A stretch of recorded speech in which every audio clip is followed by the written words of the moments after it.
போர் என்றால் ஒரு காலத்தில் ஆச்சரியமாகவும் அதிசயமாகவும் கேட்டும் பார்த்தும் வியந்த செய்திகள் போக இன்று தினம் தினம் போர் பற்றிய செய்திகளை கேட்கும் அளவுக்கு வைத்திருக்கிறது இஸ்ரேல் ராணுவம். ஹமாஸை அழிப்பதாக கூறி காசாவில் குழுமியிருக்கும் பாலஸ்தீனியர்களை விமான குண்டுவீச்சுகள் மற்றும் தரைவழி பீரங்கிகள் மூலம் அழித்து வருகிறது. இஸ்ரேல் ராணுவத்தின் காட்டுமிராண்டி கண்களுக்கு குழந்தைகள், பெண்கள் என யாரும் தெரிவதில்லை. காசாவை முழுமையாக நிர்மூலமாக்குவதே அவர்களின் குறிக்கோளாக இருக்கிறது. ஆம், அதற்காக காசாவில் உள்ள மக்களை வலுக்கட்டாயமாக வெளியேற்றும் நடவடிக்கையிலும் இஸ்ரேல் ராணுவம் இறங்கியுள்ளது. இன்று வரை தொடரும் போரில் பெரிய கட்டடங்கள் மட்டுமின்றி சிறிய கூடாரங்களை கூட விட்டு வைக்காமல் இஸ்ரேல் படைகள் மூர்க்கமாக தாக்கி வருகின்றன. இதிலிருந்து தப்ப வடக்கு மத்திய காசாவில் உள்ள மக்கள் தெற்கு நோக்கி கூட்டம் கூட்டமாக படையெடுத்து செல்கின்றனர். தெற்கில் இஸ்ரேல் ராணுவத்தின் மனிதாபிமான பகுதிகளுக்கு பலரும் இடம்பெயர்ந்து வருகின்றனர். போரினால் காசாவில் 65,000க்கும் மேற்பட்ட மக்கள் தற்போது வரை பலியாகி இருக்கின்றனர். 1.5 லட்சத்திற்கும் அதிகமானோர் காயமடைந்திருக்கின்றனர். மேலும் ஆயிரக்கணக்கானோர் இடிபாடுகளுக்கு அடியில் புதைந்துள்ளதாக நம்பப்படுகிறது. ஆனாலும் போர் ஓய்ந்த பாடில்லை, அழுகுரல்களும் ஓய்ந்த பாடில்லை.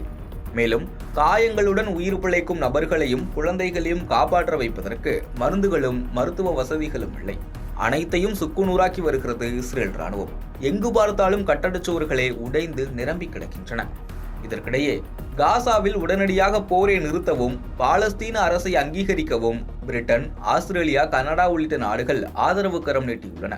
மேலும் ஐக்கிய நாடுகள் சபையில் உலக தலைவர்கள் போர் நிறுத்தம் செய்ய அழைப்பு விடுத்த போதிலும் இஸ்ரேல் இடைவிடாத தாக்குதல்களை முன்னெடுத்து வருகிறது. அமெரிக்காவும் இஸ்ரேலும் இணைந்து ஆடும் இந்த கதகளியில் காசாவில் தங்கியிருக்கும் பாலஸ்தீன மக்களே நாள்தோறும் அதிகம் பாதிக்கப்பட்டு வருகின்றனர். இஸ்ரேலிய தாக்குதலிலிருந்து தப்பி ஓடும் பாலஸ்தீனியர்களுக்கான தற்காலிக புகலிடங்கள் கூட தற்போது கொலைக்களமாக மாறியிருக்கிறது. நேற்று அல் அஹ்லி மைதானத்தில் 7 பெண்கள், 2 குழந்தைகள் உட்பட 12 பேர் உயிரிழந்துள்ளனர். நேற்று ஒரு நாள் காசா முழுவதும் 85 பேர் இரையாகியுள்ளனர். இதற்கிடையே 7 நாட்டு போர்களை நிறுத்தியதாக மாறுதட்டிக் கொள்ளும் அமெரிக்க அதிபர் ட்ரம்ப் தமக்கு நோபல் பரிசு வழங்க வேண்டுமென பலரும் வலியுறுத்துகின்றனர் என்கிறார்.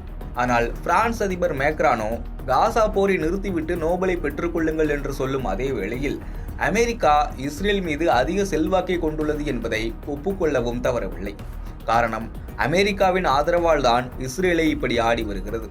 மனித வலியை உணராத போது அதற்கு வேறு எந்த வகையிலும் தீர்வு காண முடியாது. ஆகையால் வரும் நாட்களிலாவது இதற்கு தீர்வு கிடைக்குமா என்று பார்ப்போம்.